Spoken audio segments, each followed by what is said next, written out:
Greetings everyone, I'm Adam Haritan. In this video, I'm going to share with you 5 tips that will help you find wild mushrooms during dry spells. If you live in an area that hasn't received a lot of rain lately, then this video will help you put more mushrooms into your basket, into your pantry, and onto the table. Rain, and more generally speaking, water, is essential for the development of mushrooms. And that's because pretty much the entire life cycle of a fungus is dependent on water. From spore germination to nutrient uptake to reproduction and to spore dispersal. The commonly reported claim is that the fruiting body of a fungus, which is the structure we call a mushroom, is on average at least 90% water. What this means in practical terms is that during wetter periods of weather, when rain is plentiful, you will generally see more mushrooms. During dry periods of weather, when rain is scarce, you will generally see fewer mushrooms. If you want to improve your mushroom hunting success in suboptimal conditions, first determine if dry weather is actually the reason you're not finding mushrooms. Is it actually too dry, or are you just lacking the skills to find them, or is some other factor hindering your success? Sometimes we just don't know where to look, or we're not looking hard enough, especially in the beginning when we're just starting out. Sometimes we don't know how much hard work is actually required in order to find hot spots. A morel mushroom honey hole might not reveal itself to us the first time we go out. And if conditions have been dry, it can be easy for us to attribute the lack of mushrooms to lack of rainfall, when in reality, it's our lack of skills and our lack of persistence that's causing the problem. It's also important to keep in mind that water isn't the only determining factor. If we are experiencing a rainy spring, but ground temperatures aren't warm enough, morels might not appear. Nutrient availability is also essential. A log that faithfully produces huge flushes of chicken mushrooms every year will eventually stop producing, and water might not have anything to do with it. Instead, perhaps the mycelium inside the log has finally exhausted all the nutrients it needs in order to produce a fruiting body. And if we show up one year expecting to find chicken mushrooms, we won't find them. Not because of dry weather, but because of nutrient scarcity. The second tip I have for you is to pay more attention to saprotrophic fungi, pay less attention to mycorrhizal fungi. I've noticed over the years that during dry spells, it can be difficult to find mushrooms, but it can be more difficult to find mycorrhizal fungi, and it's a bit less difficult to find saprotrophic fungi. Saprotrophic fungi are those that decompose organic material. Examples include chicken of the woods, oysters, puffballs, Hericea mushrooms, and parasol mushrooms. Mycorrhizal fungi are those that form mutualistic symbioses with plants, particularly trees.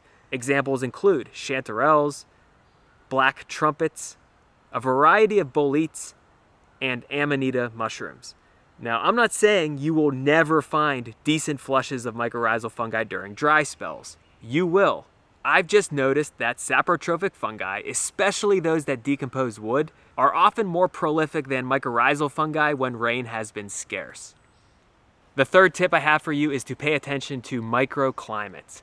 And microclimates are areas where climatic conditions differ from conditions in the surrounding areas. Here in the northern hemisphere, a north-facing slope experiences different conditions than a south-facing slope does. A south-facing slope is usually sunnier, warmer, and drier than a north-facing slope is. So during dry spells, especially when they occur during the summer and autumn seasons, try spending more time exploring north-facing slopes. Another microclimate might exist within a forest valley, perhaps where a creek runs through it. This area will probably be shadier, cooler, wetter, and more conducive to mushroom formation during dry periods of weather. The fourth tip I have for you is to check precipitation maps and to physically put yourself in places that have recently received rainfall. So we are revisiting the first tip I mentioned, which is to determine if dry weather is actually the problem. And you can do this by checking precipitation maps online. If your area is experiencing lower than average rainfall, but you see that another place nearby has received adequate rainfall, go there and look for mushrooms.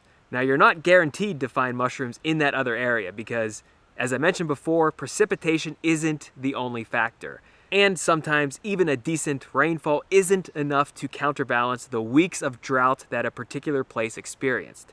But if you follow trends, and if you see which areas generally receive more rainfall, and you're desperate to find mushrooms, you might want to explore wetter areas and see if you have any luck there. And the fifth tip I have for you, which is a tip that I usually share with anyone who is struggling to find mushrooms regardless of the reason, is don't look for mushrooms.